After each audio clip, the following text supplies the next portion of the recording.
Bonjour, je m'appelle Alicia Stotz, je suis développeuse front-end chez Société Générale et aujourd'hui je vais vous présenter à la découverte de Testing Library pour React.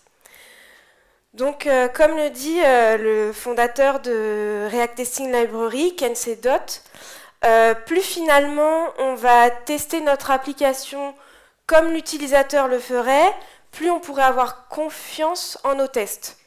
Donc finalement, RTL, il va se concentrer sur l'expérience utilisateur. Il va nous fournir un outil pour interagir avec notre application et tester notre application comme si l'utilisateur donc le ferait, et notamment en sélectionnant ou en interagissant. De ce fait, contrairement à Enzyme, il ne va pas s'intéresser aux détails d'implémentation, comme les méthodes, les states, le cycle de vie du composant, ou même le composant enfant finalement. Pour tourner, il a besoin de test runner ou de framework comme Jest. Il n'est pas capable de le faire tout seul, c'est vraiment une librairie.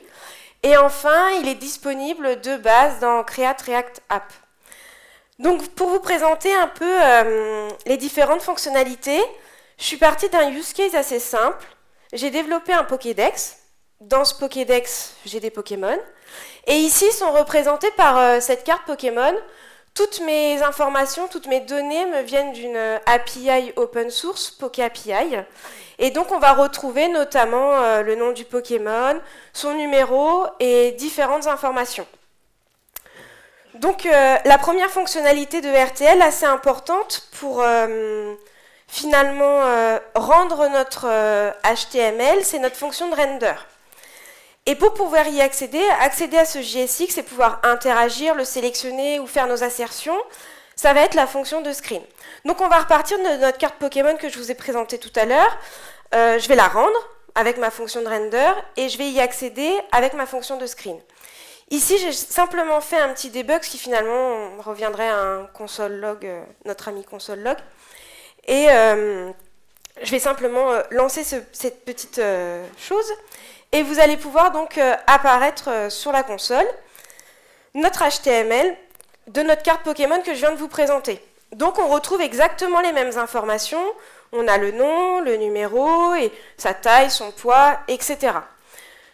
Notre premier test qu'on va essayer d'effectuer, finalement, c'est de voir si le nom est bien présent. Donc pour cela, je vais utiliser la première fonction de RTL, et sûrement l'une des plus utilisées, qui est getByText. Elle prend en paramètre un string ou une expression régulière, et si elle n'arrive pas à sélectionner l'élément qu'on souhaite sélectionner, elle nous renverra une erreur. Donc, ici, je vais relancer mon test.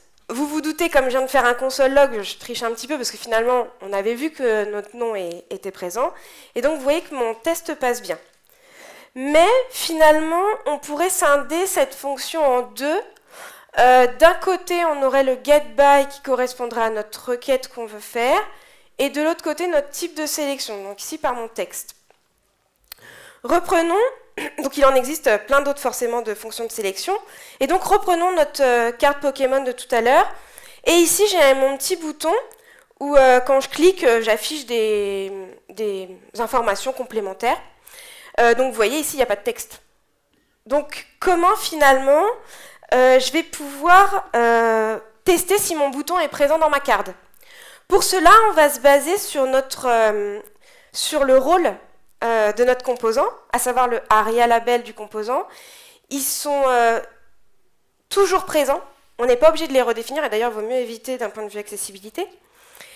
Et donc, très simplement, dans un premier temps, je vais vous montrer la première chose qui est assez puissante avec Testing Library, notamment ici, vous voyez, j'ai utilisé ma fonction getByRole, sauf que je lui ai défini rien du tout dedans, comme si finalement je ne savais pas que j'avais un bouton. Et donc lui, il n'est pas capable de me sélectionner rien du tout, il me le dit très clairement, mais il me dit « Hey, attends, regarde, tu as plein d'autres rôles disponibles, notamment par exemple le heading, qui a un name, la table, qui a également un name, et on va descendre un peu, on va scroller un peu, je vais vous passer tous les détails. Et ici, on retrouve bien notre bouton. Alors pourquoi j'insiste depuis tout à l'heure avec cette histoire de name? Tout simplement parce qu'on peut l'utiliser pour rendre plus spécifique notre sélection de fonctions.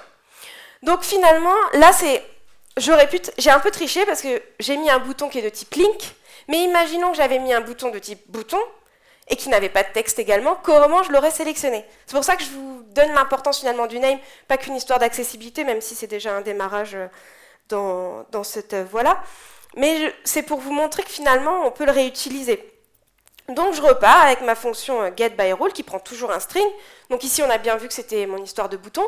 Et je lui mets dedans, bien sûr, le name que j'ai spécifié au-dessus. On lance nos petits tests.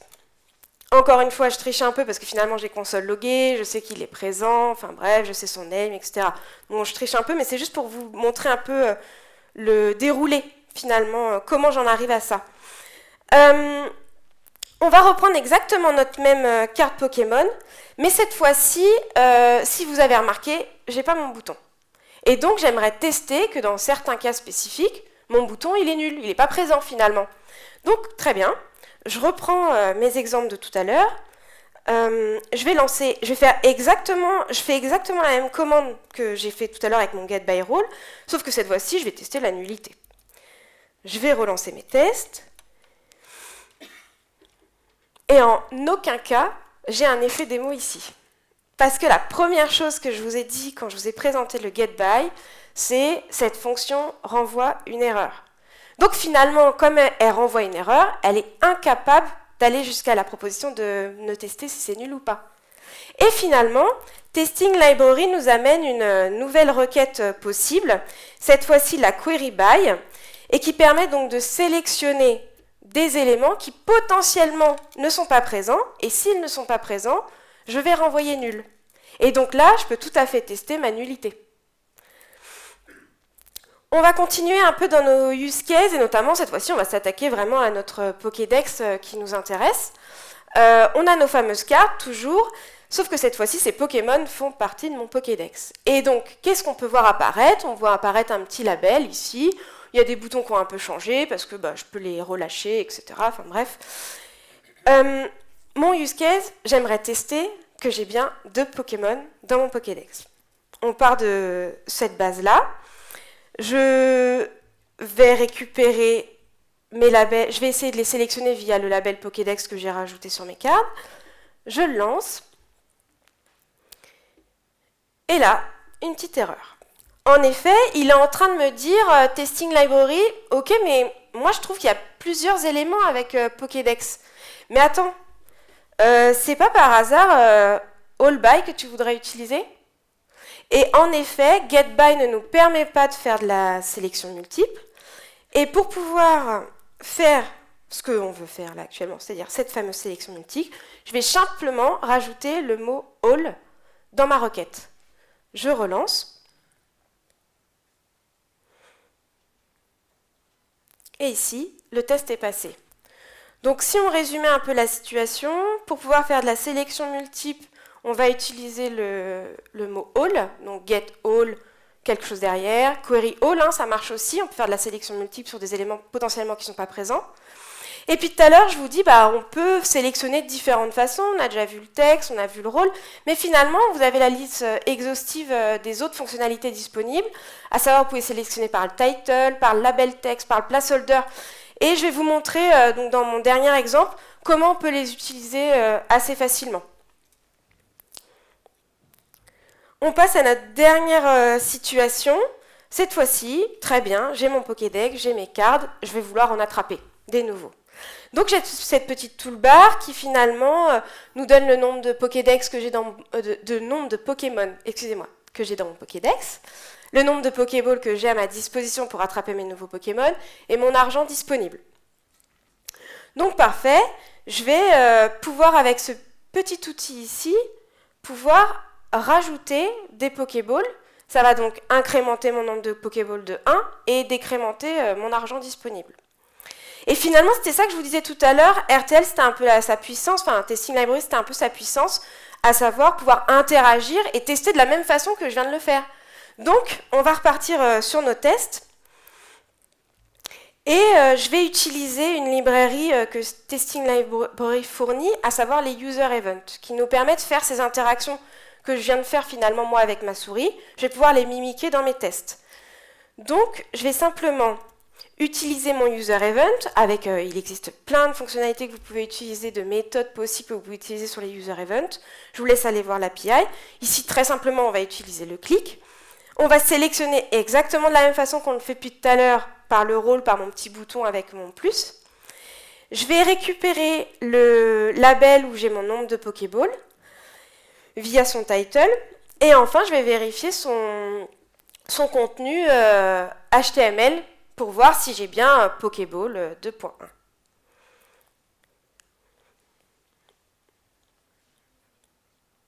Et ici, le test est ici, et donc tout se passe bien. Alors, je vous ai parlé finalement des user events, mais les user events, c'est une librairie étendue qui est venue après avec Testing Library. À l'origine, quand Testing Library est sorti, il y avait les Fire Events. Je vous parle des Fire Events et je ne vous les ai pas du tout montrés là, parce que finalement, les user events, ils mimiquent mieux le comportement du browser. Et je vous parle quand même des Fire Events, parce que si vous vous mettez à Testing Library et que vous commencez à les regarder un peu les tutos sur Internet, vous verrez que vous aurez un peu les deux qui se mélangent. Soit il y en a qui utilisent que les Fire Events, soit d'autres que les User Events, voire même il y en a qui sont mieux encore, ils mélangent les deux pour être sûr. Donc c'est pour ça que je me permets de vous en parler quand même. Je vous promets, après, c'est le dernier use case que je vous montre. Ici, on a notre dernière petite fonctionnalité. Je peux écrire quelque chose dans mon input et je vais ajouter des Pokéballs via mon petit bouton. Finalement, il se passe un petit truc. Quand je clique sur mon bouton, je vais envoyer une promise. Et donc, on va se retrouver en cas asynchrone. On garde bien ça en tête. Je repars sur mes tests. Je fais exactement la même chose, sauf que cette fois-ci, avec mes user events, je vais utiliser le type qui finalement correspond à écrire. Je vais lui sélectionner par le placeholder de mon input, puisque je le connais. Je vais lui écrire 6 dedans.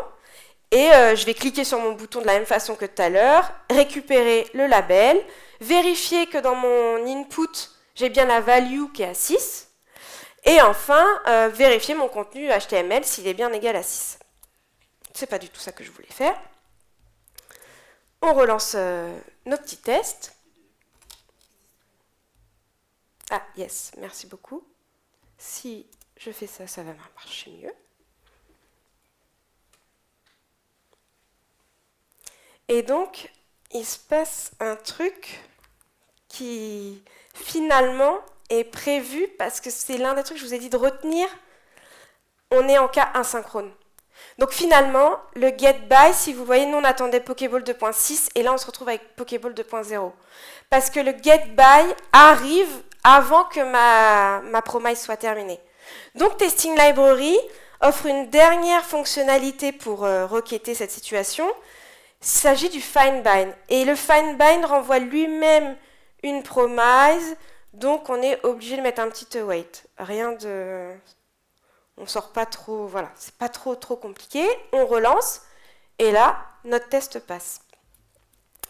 Donc finalement, en conclusion, je me suis permise de vous mettre ce tableau qu'on trouve sur Testing Library, qui est un peu caché, mais qui représente bien ce qu'on vient de se dire, qu'on vient de s'expliquer. On retrouve nos 3 possibilités, getBy, findBind, queryBy, la possibilité de sélection multiple. Et pour chacun d'eux, vous pouvez voir ce qui vous retourne quand il n'y a pas de retour, quand il y a des retours, quand il y en a plusieurs, et si c'est synchrone ou asynchrone. Et pendant cette présentation, finalement, je vous ai présenté Testing Library avec le connecteur React, mais il s'avère qu'il existe d'autres connecteurs, comme Angular, Vue, vous avez aussi PReact, Svelte, et encore plein d'autres. Je vous laisse aller vérifier sur comment le site web officiel de Testing Library. Il me reste exactement 35 secondes, donc je ne vais pas avoir le temps du tout pour des questions, mais je vous ai remis toutes mes sources, mon GitHub et il y a le code source, avec aussi cette application sur le JHP-GIS, vous pouvez jouer avec. Et sur mon GitHub, il y a beaucoup plus de tests, notamment pour la partie asynchrone, qui est vraiment plus compliquée que ce que je vous ai juste montré là. C'est un petit exemple. Je voudrais remercier une personne bienveillante qui m'a aidé tout le long de l'élaboration de cette présentation. Et merci à vous d'être présents.